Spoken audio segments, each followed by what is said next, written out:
Hi. Um, I thought I would share with you my favorite books. Um, that's what I wanted to talk about today, so that's what I'm going to talk about today.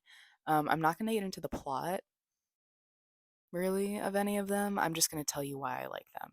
So, for some of them, that's the plot, but I'm going to try and keep this under 10 minutes. I really don't want to edit, as I've mentioned previously, so we're going to start with book number one. This is Faust. But this is an incredible book. I haven't quite finished it, but I know how it ends. So so far, it's a book where like every line. I'm like, I annotate sometimes, but I had to stop annotating this book because it was every line I was underlining. I was like, oh my god, I love this so much. So it's beautiful. It's poetic. I mean, I cannot get enough of it. Okay, next book, and you'll notice a theme because I love Gothic literature. This is The Monk by Matthew Lewis. And honestly, I think a really good hallmark, for me anyway, of like what will be an incredible book is if the author faced charges of blasphemy. And this book had to be rewritten because, oh yeah, it says it on the back. This edition is based on the first edition of 1796, which was published before Lewis made the revisions to avoid charges of blasphemy. I think he was on Parliament, British Parliament at the time, and he was very young. He must have been 19 years old, I think, when he wrote this. I could be wrong, but it's, I mean, like most Gothic literature books, it's weird and gross. But unlike most Gothic lit books, it has an ending that is satisfying. I don't think that gives anything away. I think it's just so you know, like if you find it hard to read these books because they don't, scratch an itch, this will. Okay. So, here's the thing. I love Nietzsche, okay? And I'm going to sound like a pretentious asshole, but like I love the gay science. Oh my gosh. Okay. I don't like philosophy. I'm a philosophy student. I study philosophy and I study neuroscience. I hate when philosophy is approached from a mathematical perspective. Um, Obviously, that is not a fair statement because, well, it's just a lot of it is approached that way. But Nietzsche approaches it from the perspective of art. He treats philosophy like art and less like a science or a math, despite the name. And I like the way he writes in aphorisms instead of just this continuous. I cannot get through Kant. That's where this is getting to. I thought I would just cut to the chase. I don't like Kant so much. I don't like Kant. Um, and I took a history of modern philosophy class. So obviously, I read a lot of Kant. Um, I did not like a minute of it. Okay, that's kind of a lie. Oh my god, whatever it's called is kind of interesting. I'm such a bad philosophy student. Some of his ideas were really interesting, and it is interesting how he marries the ideas of empiricism and metaphysics. Is that correct? Did I get that right?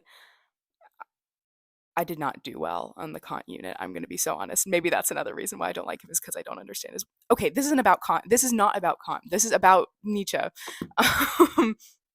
But I think it's compared to a lot of other philosophy. I don't think it's easy to read, but I think it's more digestible. Um, and I think that when you can, because it's, some aphorisms, like aphorism 38, that's a paragraph. These are not long. You can read a couple of them, you can sit with them for a long time. Yeah, 340. You sit, you read it, you can analyze it, you can spend hours, days picking them apart, whatever. But it's not a critique of pure reason. And at the end of the day, that's all I want. Um, is anything but a critique of pure reason. So, uh, I'm a big fan. And actually, on that same note, I'm going to jump ahead in my stack here. I've started reading this book. I haven't finished it. but I've started reading the Myth of Sisyphus, and I think, I mean, I could talk about Nietzsche for days, and I could talk about misinterpreting Nietzsche and nihilism and absurdism and just meaning, and its many misinterpretations.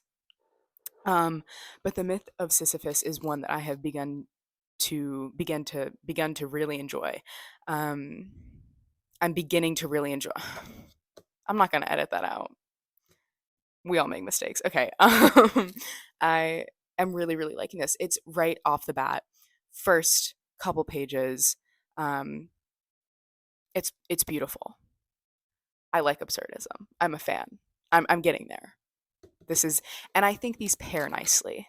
I think that's what it is because I started, and I'm glad I started with Nietzsche before reading Camus, but I think these books pair very, very well together.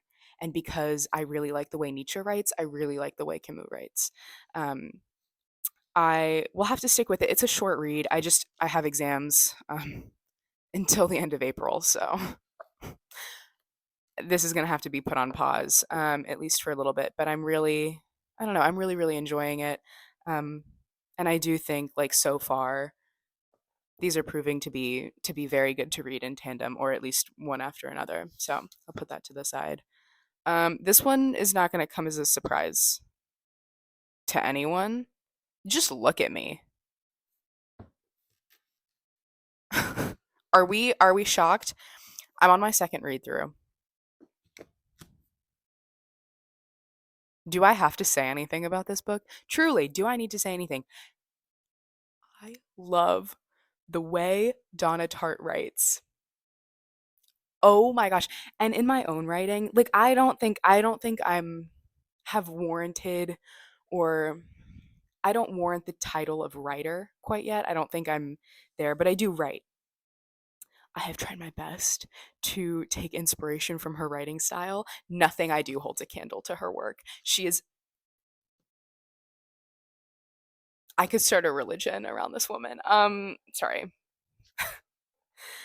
I just really, really like this book. I think, and I haven't read The Goldfinch yet, and everyone tells me to. So, like, should I be reading this a second time? Well, yes. But I could also be spending time reading The Goldfinch. So, I mean, there's that. Um, or A Little Friend, I think, is her other novel. But I love when academia drives people crazy, and I love when people do crazy things because of academics. Me too. I'm kidding. I'm kidding. I've done nothing. I have done nothing close to what happens in this book. Um, I just can't. The words in this book are so beautiful. The lines, the words, just like Faust, the same way I enjoy, like, I can't annotate this book because it's every line. I'm like, oh my God, I love the way she's describing this. So, Tart is a wonderful writer. This is my favorite piece of literature of all time. And it's not a book, it's a play. But it reads kind of like a book. And so I would say, kind of like, it's digestible, is the word I'm going to go with for today's video. But it's a very, you can get through Angels in America if you're not into dramatic literature. And I will say, this is to people in theater as to what The Great Gatsby is to the American education system. So if you are in theater, maybe that analogy didn't make sense. If you're in theater, if you're a playwright, if you're a director, if you're an actor, you've read this book, or you know about it, or sorry, this play. Tony Kushner has won award after award after award.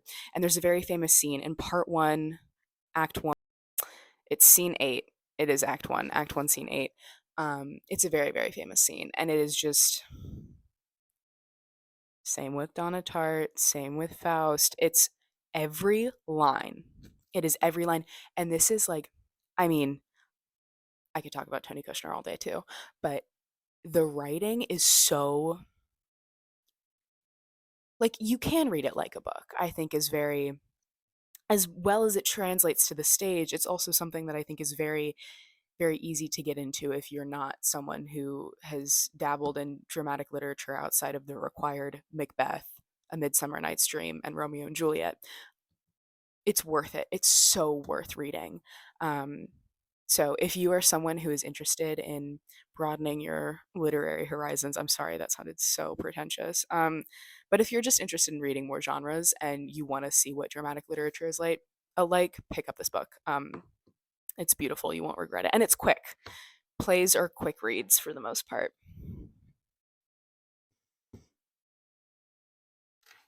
This copy of Frankenstein. Can I say something? I hate Dracula, and this is gonna the same dislike I have for Dracula, I also have for Kant, but I have the same amount of hate for each. I don't know. Okay, let me just. Frankenstein and Dracula are often compared. I don't like Dracula. It's not because of the way it is formatted. I think that was very revolutionary for the time. I think it's very engaging. It was fun. I mean, it's like I thought the book got kind of boring at times. My main issue was that, and maybe this is fan fiction brain rot, but it kind of read like a self insert fan fiction. Now, before you get upset with me, who do you think Van Helsing was supposed to be?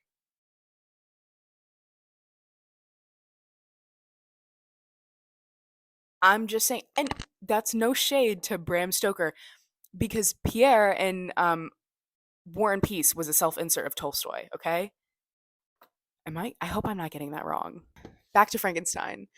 Oh, I don't know why they're so often compared. I think they're compared because they are both great pieces of Western literature that are based around monsters and were very, very revolutionary for the time.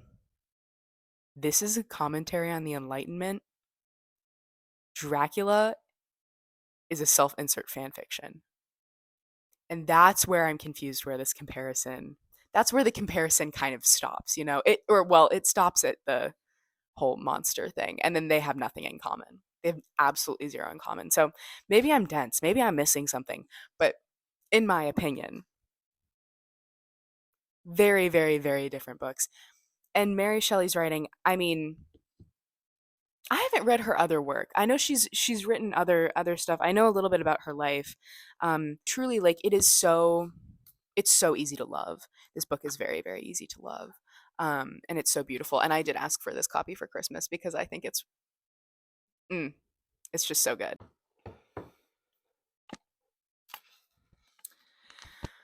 Okay, this is House of Leaves. Um,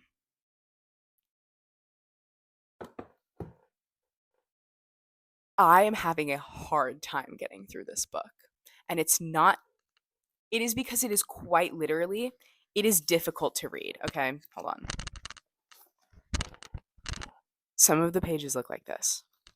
Some of the pages look like this.